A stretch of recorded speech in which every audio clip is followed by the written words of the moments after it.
Hello and welcome to an impromptu series called The Lockdown Coder.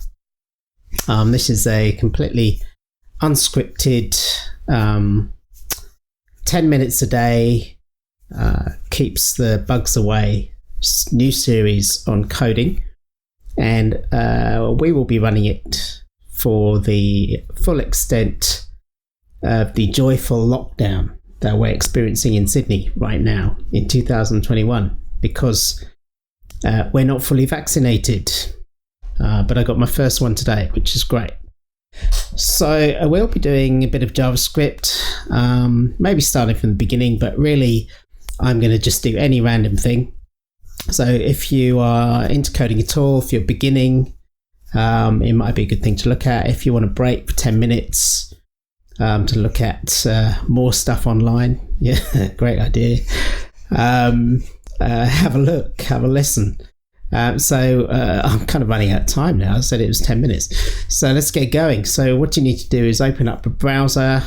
I would pick Chrome because a lot of developers use Chrome. And it has a really good JavaScript engine in it. And all you need to do is bring up the DevTools window, which generally you can do by hitting F12 like this. Or you could right click on the window and go inspect or control click or whatever. And so you have a few tabs across the top here. You generally go into elements, which will give you the HTML, which is the markup language for the web page you're looking at. Essentially the website design and the styling underneath as well. You want the second tab that says console, okay?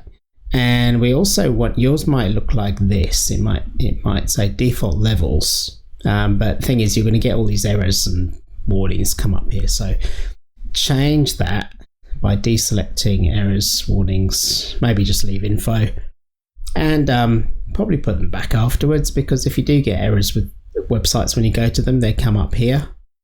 Most people probably don't know that, but it is useful to have. But for the duration of these little sessions, turn them off and just go info only. Now, okay, let's get straight into it. So we've got about 7 minutes left. Coding, code, systems, computer programs are all about one thing: data. Data is information, and information makes the world go round. Information, communication,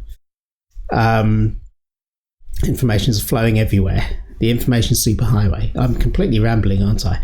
Anyway, data is the lifeblood of programs, and so you really need to know the types of data you can use. So you basically have simple data and you have complex data. So simple data might be things like numbers, like number 10, or the number -10, or number 10.1, or the number 0, or the number 10 million. Or whatever. And numbers are very simple. Because you've got the JavaScript engine built in to Chrome, you can use it as a calculator. So here's a useful little thing up here. This icon here looks like a no entry icon. If you're from the UK, I don't know if that's no entry universally, but if you clear it, if you click it, it's clear. Or you can do Control L and Control L, Command K, but I would just click here. But you can also probably type clear as well. No, you can't. You can type clear. No, you can't do that. You can't do that either. Okay, I've been using my Mac for too long. Command line on the Mac, so I just click that. So numbers, I could go 10 plus 10, right? 10 plus 10 is 20. So any calculator thing, 8 times 20 There you go. And can you notice it also tells you the answer before you even hit the enter key? Isn't that good?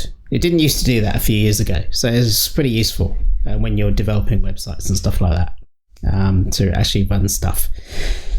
You don't even need to enter, but if you do, there you go, there's the answer. Now, numbers are kind of just numbers in JavaScript. They're just pretty simple. You just use numbers, and that's kind of it. I'm not going to go into great depth here, as you can probably tell. But in other languages, you can have all kinds of numbers. Integers, decimal numbers, floating point numbers, long numbers, small integers, and all kinds of 8-bit integers. And we don't care about that here. A number's a number in JavaScript, really. And when we get into variables, you'll kind of see why. You don't even tell it what the data, what you're trying to store. You just create a variable which is like a storage bucket, and you just dump some data in it, and JavaScript really doesn't care. So it's kind of useful to know. Remember that you can do any kind of calculation here because the JavaScript engine is built right in. Okay, second type of data, strings. So strings are basically a list of alphanumeric characters. And alphanumeric characters is A, B, C, D, E up to Z, and all the numbers and symbols. Now, the key thing about a string is that a string has to be enclosed in quotes. So you would have seen things like this before. I have no idea why I'm typing this out, but I don't know what I'm doing. I have no idea. I'm typing out this old Phil Collins album or something. He was quite good in his day. A string is a bunch of characters enclosed by quotes like that, and in all systems you're going to be dealing with strings. You might deal with names. You might have you might store names like whatever, first names and surnames. Quotes. Okay, quotes can be a little bit confusing sometimes. You can use in JavaScript because you can use single quotes as well. Like this. Well, hang on. Like this. Don't ask me why I'm doing this. My brain's gone to another era. That's kind of equivalent to, oh look, you hit enter and it gives you double quotes. And you can even do in JavaScript now backticks, which kind of when I was programming every day, we didn't really have that. So I think you can do multi-line, so you can go no jacket required, and you can finish it with a backtick, and it's happy. But if you did tried to do a multi-line string like this, no, you get an error straight away. So don't do that. But generally, if you want to do strings, if you want to store strings, like let's say I have a list of weapons in a game. You might have a list. We'll come into lists in a bit. You might have a dagger. You might have a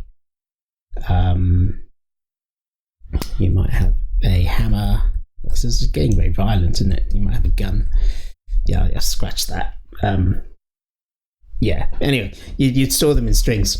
So and then that brings me on to lists. So array is another type. No, that's a complex data type. So let's actually save that. We might have to come back in part 2. So the other simple data type is a Boolean. Boolean, like that. See? And Booleans are true or false. So if you're building a game, you might want to have a variable. I keep talking about variables, but we'll come onto that in a couple of days. Variables store data. So you might have a variable called is alive. I'm just going to show you how to do it right now.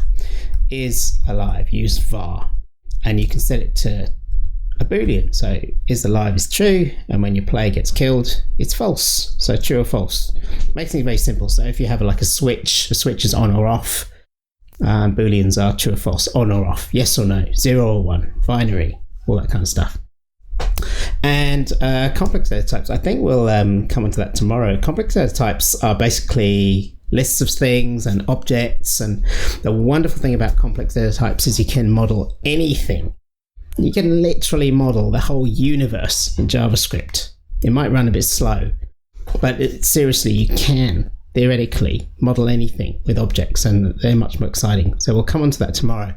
This has been the Lockdown Coder, 10 minutes only, and I'll see you tomorrow.